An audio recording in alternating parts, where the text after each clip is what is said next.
Hey everyone, and welcome back to another video. In this video, I'm going to show you how to change goal calories on MyFitnessPal. Now, this video is going to be particularly useful for individuals. Let's say that you want to go ahead and change your target calorie goal on MyFitnessPal.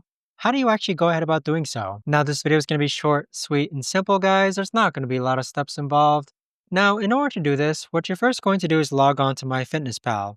Then click on More on the bottom right hand corner. Next, click on Goals. Now on this page here, you're going to be able to see your target weight. So based on your target weight, for example, our weekly goal is to gain 1 pound per week. If we change this weekly goal to, let's say, gain or lose 1 pound per week, that is actually going to adjust our caloric goal. And so with that, you can see that now my calories remaining is 2,500 when before it was 3,200. But that right there, guys, is the best and easiest way that I know of to actually go ahead and change your calorie goals.